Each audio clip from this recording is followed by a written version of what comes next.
एक आदमी उल्टा लटक रहा है, एक आदमी एक पांव से खड़ा है, दूसरा पांव धरती में टिकाता नहीं। हमने कहा दूसरा पांव धरती में टिका दे, धरती फटेगी नहीं। तेरे जैसे बड़े बड़े वजनदार इस पे बैठे हैं, एक ही पांव से खड़ा है। एक आदमी ऊपर हाथ करके खड़ा है, हाथ नीचे क्यों ना करे, एक हाथ ऊपर करके खड़े रहेंगे, हाथ सूख गया। कुछ आदमी ऐसे देखे जो खड़े रहते हैं, बैठे ही नहीं, बैठते ही नहीं। ये कौन है? ये खड़ेश्वरी महाराज, खड़ेश्वरी महाराज खड़े रहते हैं। ये धर्म मार रखा है। और कुछ लोगों ने कहा कावड़ लाना धर्म कहें, कुछ रटे राम घनश्याम। यहां से जाते हैं, मैंने शायद किसी दिन संकेत किया हो, और गंगा में से जल भर के लाते हैं, और कहां चढ़ाते हैं जल को? शिव जी के ऊपर। शिव जी प्यासे मर रहे हैं, इनके बिना वो पानी पिएंगे नहीं, बड़े दुखी है वो। और यहाँ के पानी को शिव जी पीते नहीं, गंगा का पानी लाओ उसे पिएंगे। और ये जब कावड़ लेने जाते हैं तो कंधे पर रख करके देखा होगा ना कहीं, ऐसे मालूम पड़ता है जैसे श्रवण कुमार आ रहे हों। और इनकी कावड़ में माँ बाप किसी के में नहीं है, और जितने लेने जाते हैं सब 10 नंबरी छठे छटाए। माँ बाप घर रो रहे हैं, धक्के खा रहे हैं, और ये वहां भोला तेरी बम, भोला तेरी बम। और बम किसी पे है नहीं है जी, उन पे भोला पे तो हथियार है। महादेव जी के पास तो हथियार रखे, हमारे जितने देवता उन पे सब पे हथियार। रामचंद्र जी के कंधे पे धनुष है जी, और श्री कृष्ण पे चक्र सुदर्शन। और महादेव जी के पास क्या है? त्रिशूल है। सब देवता हथियार लिए, और ये बिना हथियार के बोला तेरी बम। बम गिर पड़े तो क्या करेगा तू? तेरे को कुछ है ही नहीं। तो ये कीर्तन करते जा रहे हैं, माँ बाप घर में तड़प रहे। एक बाप ने लड़के से कहा बेटा मैं बहुत बीमार हूं। कहां जा रहा है? कि पिताजी चुप रहो, मैं कावड़ लेने जा रहा हूं, और मैंने बोल दिए पहले से ही। और बाप बीमार, कहा मैं क्या करूं, मेरी कौन रक्षा करेगा? तो बाप को अस्पताल में भर्ती कर दिया। बाप को अस्पताल में भर्ती करके कावड़ लेने के लिए गया। वहां से कावड़ लेके आया, रास्ते में एक्सीडेंट हो गया, मर गया वो। बाप को पता लगा अस्पताल में मेरा लड़का रास्ते में जो गया था मर गया। बाप चारपाई पर मर गया।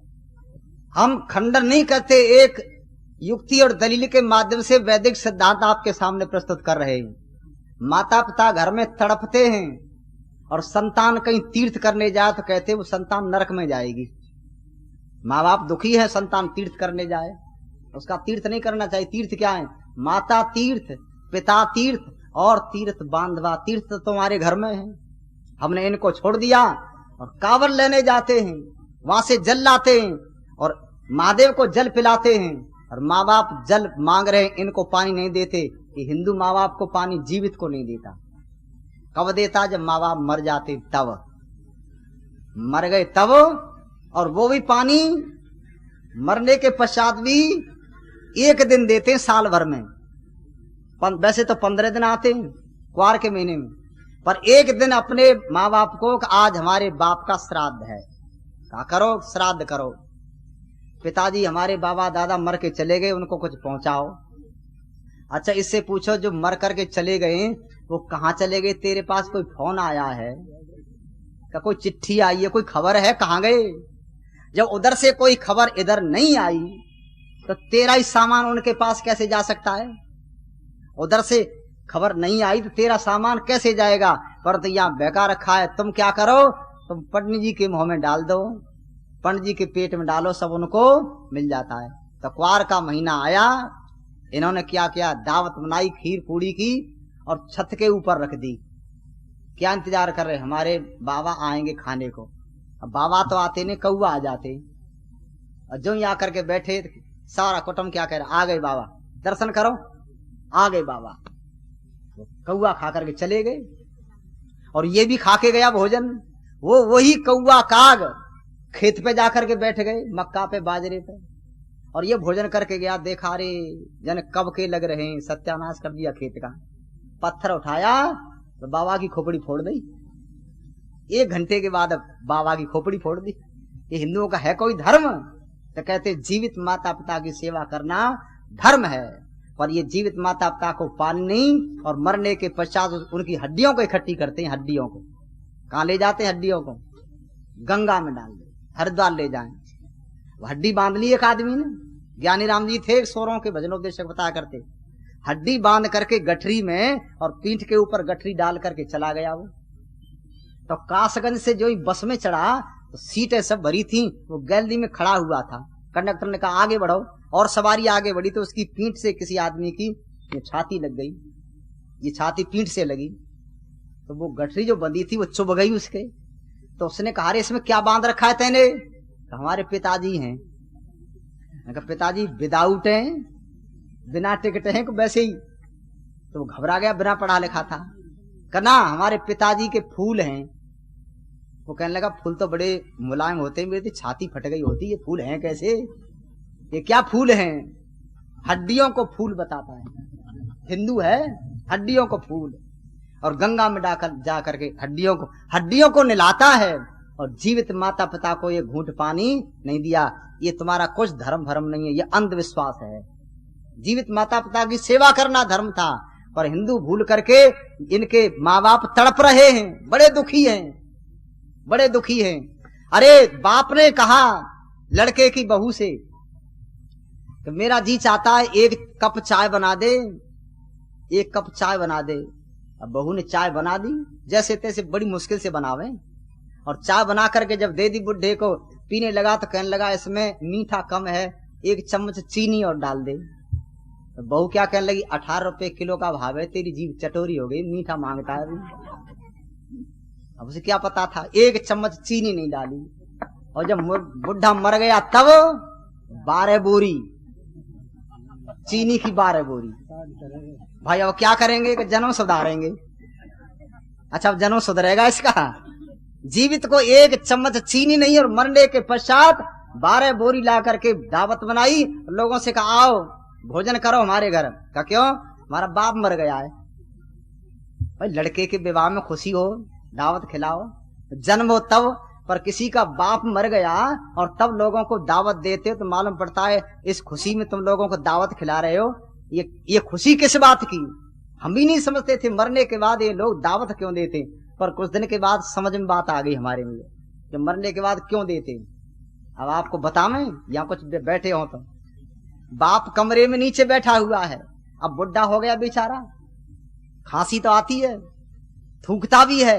जब कमरे में थूक दे, खांसी आवे तो लड़कों को अच्छा ना लगे, बुरा लगता है, ये कमरा बिगाड़ता है, तो घृणा करते।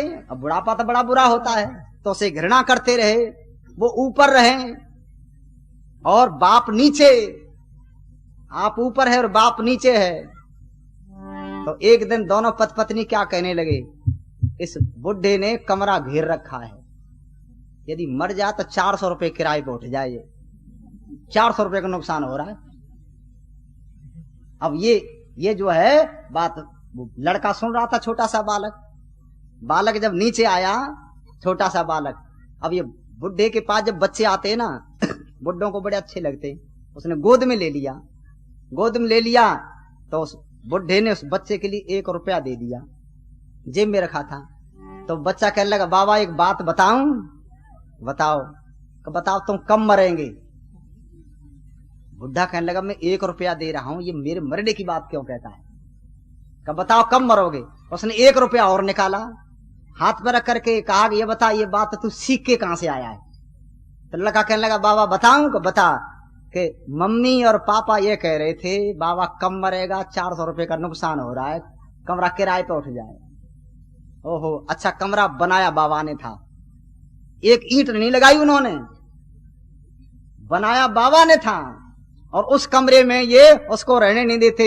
जब बाबा मर जाता है तब इतनी खुशी होती है कि जैसे किराएदार मकान में से निकल जाए ना, झंझट कट गया, मकान खाली हो गया। इस रिश्ते में, इस वास्ते ये लोग जो दावत खिलाते हैं कि लो भाई हमारा एक मकान मुश्किल खाली हुआ है, इस खुशी में दावत दे रहे, आओ खाओ सब लोग।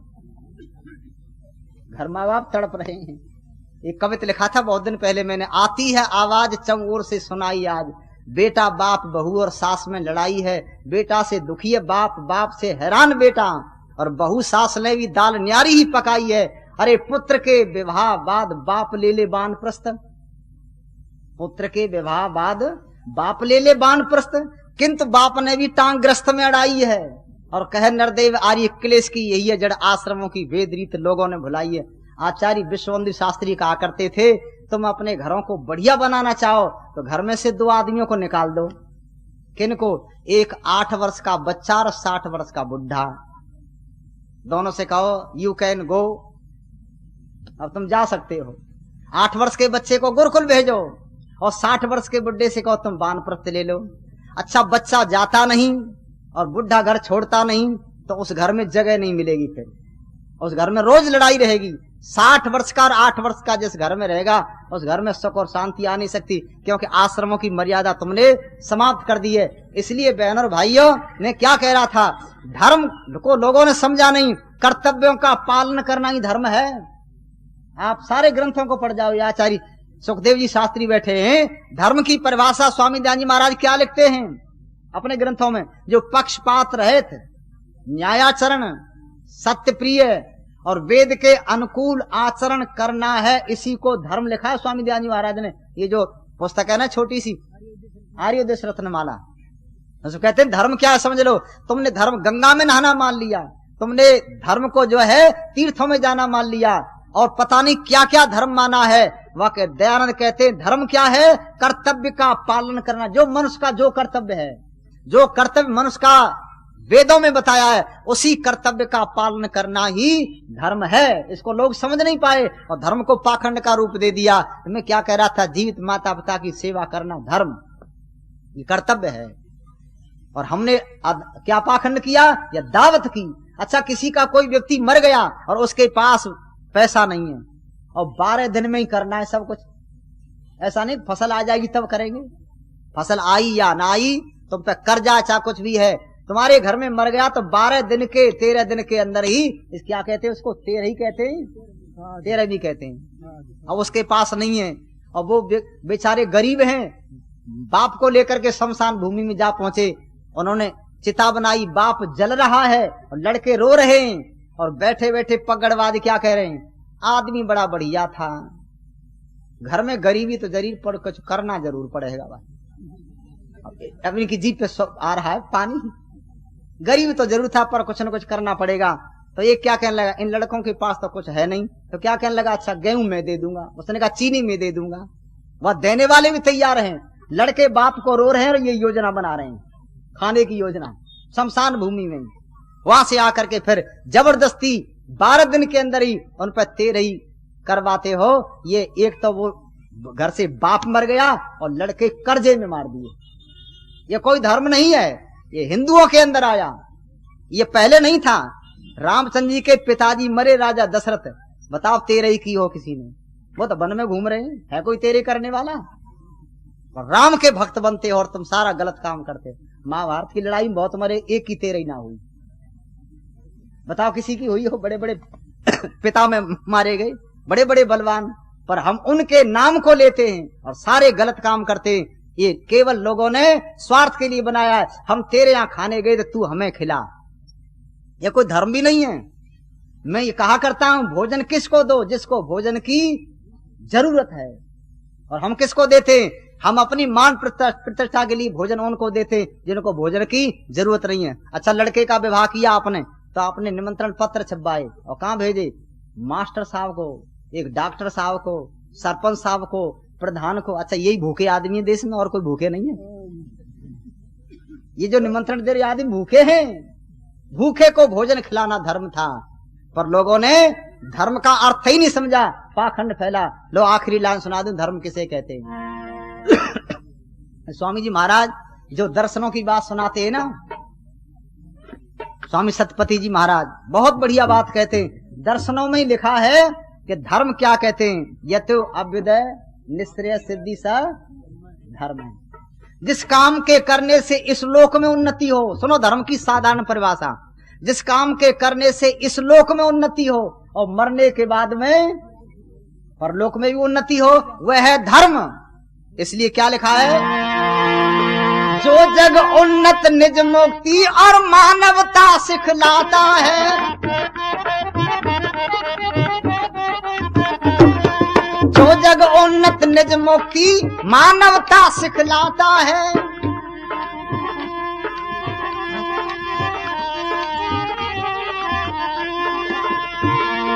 जो जग उन्नत निज मुक्ति और मानवता सिखलाता है, धारण कर नर देव धर्म को निस्दिन आठों याम, वेद का पंथ भुलाया आज किया लोगों ने बदनाम, धर्म का नाम वेद का पंथ भुलाया आज किया लोगों ने बदनाम, धर्म का काम वेद का पंथ भुलाया।